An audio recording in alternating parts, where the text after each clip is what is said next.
Yo, yo, yo, this is Nate, back for another audio commentary for WCReplays.com, and I've just played some very intense games with my pal Dimension, who is the audio coordinator of WCReplays.com, and so I've got two good games here, but I'm just going to do the first one in this commentary, which is Undead versus Night Elf. So let's go ahead and get this replay open. Now this is definitely a very good game, and I won't tell you who wins, but it goes back and forth all the way, lots of good micro, and definitely a very interesting matchup. So the map is two rivers. Players are Slide.viet, which is me, is Undead, level 17 Undead player currently, versus Dimension as Night Elf, and he's like level 5. And referees are Snammer the Abortionator and Black Rain. So let's pause the game at 15 seconds on 1x speed and put it under my vision, Slide.viet, with Fog of War on. So hopefully you guys are at 15 seconds now, so let's unpause in 3, 2, 1, unpause. Alright, so versus Elf, first of all, I always choose to go Ghouls because, I mean, a lot of people ask me why I don't go Fiends versus Night Elf and push them when they tech like this. But basically, you know, one Mountain Giant beats like 10 Fiends, and it just doesn't work out very well. So Fiends are just death against Night Elf, and so you're pretty much forced to go Ghouls, at least in my opinion. And so that's why I'm going with the Ghoul build. Now I'm scouting them immediately. Because this is a non-tavern map, generally Night Elves will tech. I mean, that's their best option. And so I don't, well, obviously I do not expect to deal with the Beastmaster, but generally Night Elves are much less likely to go for a mass tier 1 kind of strategy, which doesn't work as well without such an effective tank as the Beastmaster, and they tend to tech more. But it's very important, obviously, to scout and make sure I know what he's doing. And clearly, I can see that he is not building any buildings, and he's going to be teching. And so, as you see, I say, damn it, because I hate playing teching Night Elves, because, well, I'm not as good against teching Night Elves as I am against Tier 1 Night Elves. But anyway, so my plan is basically, I know he's going to come harass me, just because that's what you do when you tech, and you can't really solo creep much. And so I'm upgrading that to Rubian Tower. And my goal is basically to, as if you saw my last game versus Human, basically while I'm getting harassed to try and creep. Now this is not as easy against the Demon Hunter because you can't just nuke the Demon Hunter and kill him as effectively as, say, an Archmage. And he's also not going after my Acolytes, but he's going to be trying to follow me around and actually kill my Ghouls, which is not quite so possible with, say, an Archmage. So, plus with Boots of Speed, you know, I'm going to have some trouble catching the Demon Hunter. And as you'll see, I lose a couple Ghouls, and it definitely slows down my creeping. So it's a very effective job Dimension does of keeping his advantage, because even though he's teching, and even though he's not disrupting my gold or anything, he's keeping my levels low. And so he's kind of taking away the advantage that I have of being able to creep with all my units, whereas he has no units to creep with. Now, I also put up that Tomb of Relics just because, I mean, I ended up forgetting about it, but it would help with creeping and also just to have a quick dust of appearance there. But all in all, that Tomb of Relic wasn't really worth bothering with, but it didn't really matter. And you can see he has Boots of Speed, which he did by going over that Goblin Merchant and then going near the Golems. I mean, I guess you can turn off Fog of War and watch that again if you want to see how that's done. I think it was also done in the last replay. Now here, I'm just coiling him because I know he's just going to keep burning me until I run out of mana. And so the best thing I can do really is just use it to hurt him a little bit. Now, when your opponent's harassing you like this with a Demon Hunter, you obviously, your goal is to creep as much as possible. And his goal is to inhibit your creeping as much as possible, maybe killing Ghouls, taking down the last creep, that kind of thing.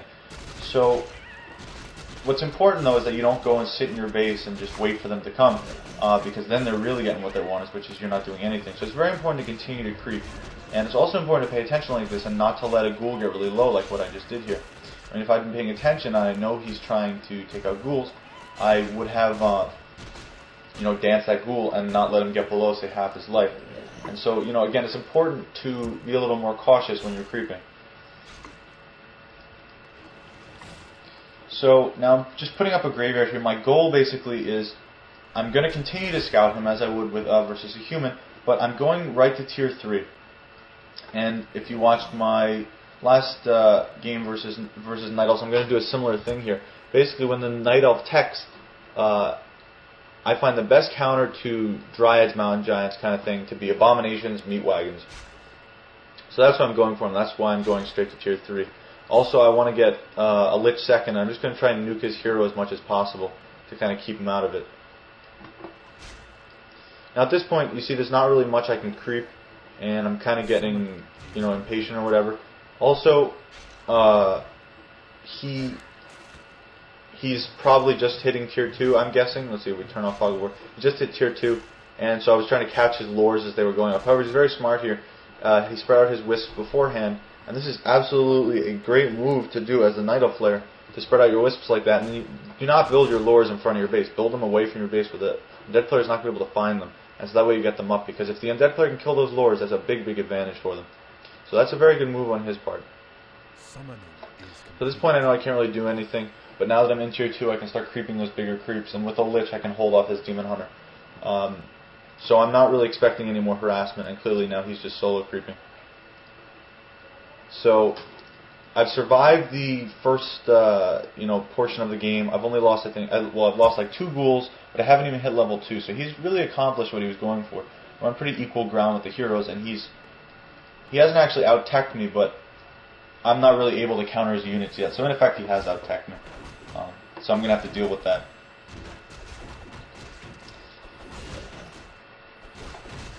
Now, if we turn off Fog of War here, let's see what he's doing. Now he's putting up that's an Ancient of Wonders. He's also putting up his Ancient of Winds here, which I think is a very good move. Usually I see Night Elves just going for 2 lures and then massing of Dryads or whatever, but he's going to be getting a couple of Druids of the Talon. And having 1 Druid of the Talon in your army makes such a huge difference, because it's basically giving you like a shade on your opponent's army, which they can't get rid of until they hit tier 3. And I think that's a very effective move, and also it's going to let him get those Hippogriffs. And the major mistake that I make in this game is that ends up, costing me the game, is that I go for so many Abominations and Meat Wagons, as I talked about in my other Undead vs. Night Elf commentary. Once you exceed 3 or 4 Meat Wagons, then you're really starting to take a big risk, and any competent Night Elf player is going to start getting chims. So I kind of make a mistake in that I just keep on building Meat Wagons and Abominations, even when I've got him beat. I've got him out macroed, I guess. Except that then he starts going chims, but I didn't bother to get any gargoyles, and instead I just kept getting more Meat Wagons and more Abominations. And it's important not to do that. It's very important to have a second crypt up, at the least, just to have 2 crypts up so you can start pumping gargoyles very quickly. Because once you let your opponent get too many chims, you lose your army so quickly that you can't do anything about it. Now here I'm making a big mistake. I'm running through him, and I'm just not really playing too great here. The fact is these ghouls are very expendable at this point, but it's not good to be feeding him experience. So this is really a mistake on my part. But again, it's not a big deal that I lost those ghouls, because they're basically useless, and I'm just going to replace them with Abominations. But it probably would have been better to just kill them, or to... ideally you just want to hold on to them and get Frenzy. They're not useless. So, what I really should have done is just not even harassed him, but gone off and crept whatever I could. So that was a mistake. Definitely a mistake on my part. Never want to feed your opponent experience like that. Now I'm putting up the second slaughterhouse here. It's not really a great place where I put it. I really should have put it where my ghouls are chopping wood there, but it's not such a big deal, because I knew that he was at his base then, so I wasn't really risking anything. He wasn't going to come in and kill it. But as a rule, I just see so many people putting this stuff out in front of their base when they could just put it in the back where it's not going to get killed. And I've seen people lose games all the time because they lose their tech buildings. And seriously, just put them behind your buildings when you can. It makes such a huge difference, especially for a Night Elf player who can put wisps all around the map. Why not put your tech building next to the Goblin Laboratory or something? Instead of in your base. It's not like no one's going to find it necessarily. So anyway, now I'm just trying to like catch up on creeping, but the fact is I'm now basically behind him in creeping, having fed him those ghouls and everything. And I think if he hit right now, I would be very, very vulnerable, but I don't think he knows that well. And obviously with the spirit towers, he can't really come into my base. So my goal at this point is just kind of like stay away. I don't really want to fight him. And if I engage him, running away is like the worst thing I can do, because that slow poison will take out so many units. So it's similar to when you're fighting the human with slow. It's very important not to run away from the slow, but to teleport out so you don't lose those units. And if those ghouls had meant a lot more to me, that could have been a big problem. So at this point, I'm just massing up meat wagons and abominations, which is going to beat mountain giants, dryads. What's really nice about the meat wagons is how they auto-acquire ranged units and casters, which means that you don't have to micro them particularly well. I mean, it's good to use attack ground on the dryads, but if your opponent has good micro, as you'll see Dimension does, and he moves his dryads around a lot, or he moves them right next to meat wagons, you're going to have to micro them a bit more. But in general, it's pretty easy micro, and it's pretty effective, really. Now, I was considering going for third hero Crypt Lord in this, but I saw how many dryads Dimension was going for, and the fact is because Impale is just not as effective. Well, it doesn't even affect dryads. And it's not really as effective. It's good to have to get out of the whole mountain giant taunting lock. So I would actually recommend getting him in this matchup. But if you don't have the money, he's not really that crucial. So let's take a look. I'm just turning off Fog of War for a second. And Dimension's got level 4. Now I find it interesting that he's not getting a second hero. In general, it's very dangerous to just go one hero against undead. But you'll see he's very effectively protects his Demon Hunter. He gets Potion of Invisibility, Staff of Teleport, Potion of Invulnerability, and even though people complain so much about the Undead Nuke, you'll see he keeps his Demon Hunter alive pretty much the entire game. So I don't think it's really a mistake on his part to go solo hero. I'm just going to put Fog of War back on now. Oh, and he had an Ankh, that's what it was. Now here, I'm just taking advantage of the fact that his Mountain Giant is slowed, and I'm, clearly picking off a Mountain Giant is a good thing to do. And at this point now, I want to engage him, because although it looks like I have a very small army, especially with that Mountain Giant going down, I've really got a big advantage. He has no counter to my abominations. I mean, well, they're not really a big deal, but the combination of abominations and meat wagons combined with my hero nuke, and when I micro properly, I can definitely push in at this point and take out those Ancients of Lores at the least. So that's my goal at this point, just to stop his production for a little while and get a little more of an advantage.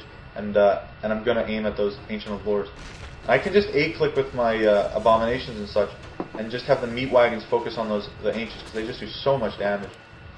You see how the meat wagons are auto-acquiring those dryads, and I'm also manually giving them targets. And you'll see now he's targeting the meat wagons, which is a good move, and then he's moving the dryads next to the meat wagons so that they can't target them. So I'm just trying to move my meat wagons around. Now at this point, you really need those meat wagons to kill those dryads. And so without any real meat wagons, my best bet is just to get him to back off, is just to nuke his hero. That's why I started to coil and Nova his hero as much as possible. I don't know why he's not finishing off this meat wagon. I mean, that one meat wagon is winning me this battle, in effect. Meat wagon should always be your first target, unless there's, a really damaged hero or something. As a Night Elf player, the meat wagons are so vulnerable, so easy to kill, and yet they're really the biggest threat to your army. They should always be the first target you go after.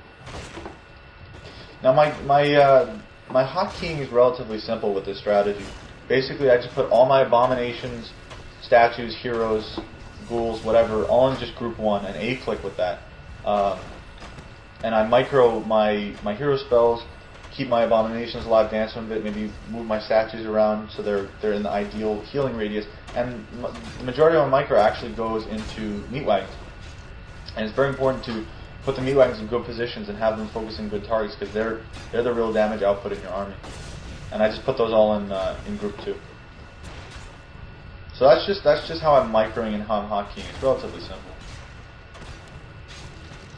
Now, good move on his part to get the anti-magic potion, because he would have been nuked to hell by now. But now you'll see that even though I had a smaller army to begin with, I'm starting to gain an advantage. But all of a sudden, There's his chim. Now you see here, I have a big problem. There's nothing. I don't have a web. I don't even have a guard. There's no way I can kill this chim really. And I'm just trying to hang around as long as I can. But it's really a big problem for me. And what I should be doing now is just, well, I should have had a second crypt up at this point, and I should have just been beginning to pump out guards. Maybe even put up a third crypt. It's so important to counter those chims, and guards are really your best bet. Now he gets real lucky here. He has an Ankh on that Demon Hunter. I think I probably would have actually won the game if he didn't have that Ankh. But he did. And that basically wins it for him. So he's not microing these chims at all well, in my opinion. I mean, I have 5 meat wagons in here, and he could just kill them all in like 5 seconds. I mean, if you just focus those meat wagons, it would be such a big problem for me. But he's not focusing the meat wagons, he's focusing the lich, which is not necessarily a bad idea either. And I'm being real stupid here. Instead of passing the TP to the lich, I just TP out of the DK, which means I lose the lich. It's not a good move. But yeah, when you have those chims, your first priority should really be the meat wagons. They just go down so fast. And at this point, I know I'm in trouble. I know I need mass guards at this point, but I have this big weakness in my army, all these meat wagons. And so you see now why it's so important not to get so many meat wagons. I mean, basically against a smart Nido player, once they realize you're doing all that, they're going to get the chims, and you should just stop making the meat wagons. So I should really have 2 less meat wagons and 4 more guards and another crypt up already, and I could go in and finish them off right now. But now I can't. And so basically this is the point at which the game turns. Even though I have a much larger army than him, I'm not able to push my advantage because of those chims, because I failed to predict what he was going to be doing. You see, he has a double chim roost actually if you turn off Fog of War. And with Metamorphosis I'm going to have a big problem. Now here, you see he's building this expansion. Now I have no idea what I'm thinking here. Clearly he's going to try and expand with this advantage, but he doesn't really have that big of an advantage now that I have some guards. And I really, I have to stop that expansion. If I stop the expansion, I can keep up with him. But what wins it for him is that I don't have an expansion, and he does, and I can't keep up my expansion because he can walk in with a bunch of chims and just kill it straight away. So I should really just charge that expansion of his, or at least send my guards over or something, because he has just as many hippos as I have guards. So anyway, now he's just doing what he can. He's getting off that Fairy Fire, which is definitely a good move, so now he knows where I am, even if he didn't really accomplish anything by that. And meanwhile, I'm not microing all that great myself. I mean, basically, I'm just rushing to get some guards up, but I don't even have any money. So that expansion is a big problem, and again, I should probably just charge it with a TP, kill it, because I have 4 meat wagons at this point. I can kill that expansion very quickly, and then just TP out and try and hold my advantage.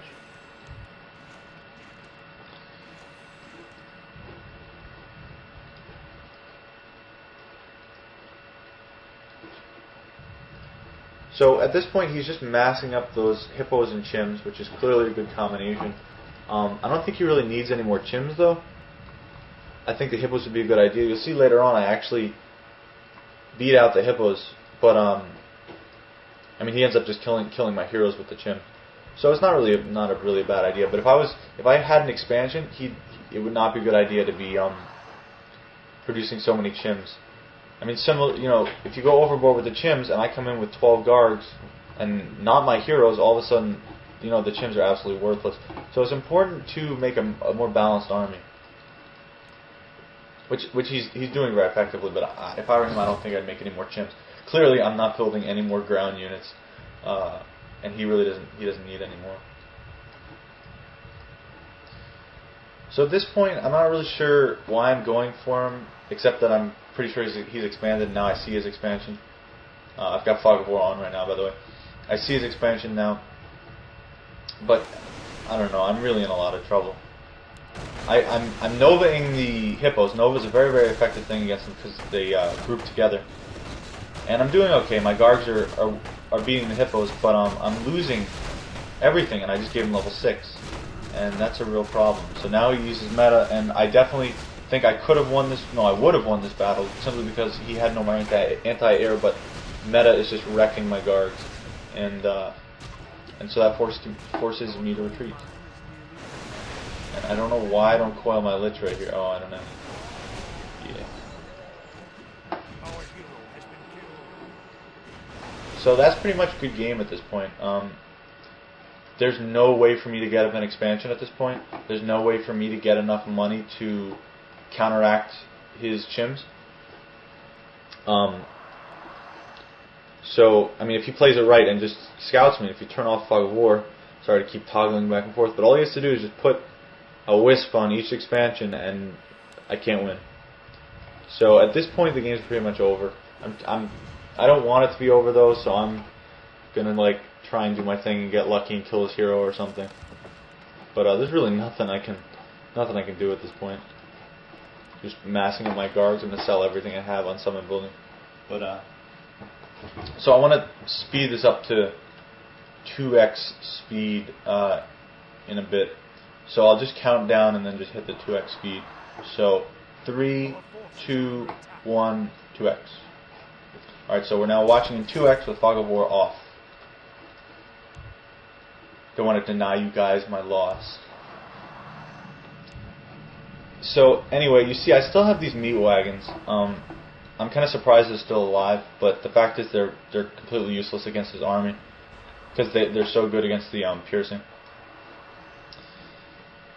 and not good against air. So once you're in this situation, you start unsummoning buildings. You know you've pretty much lost the game, and I don't even really know why I'm fighting. I'm just continuing to try and make a last little stand here. And again, I actually won that battle by having more guards, but because he's got an expansion, he's making up the money so quickly. There's no way for me to do anything about it.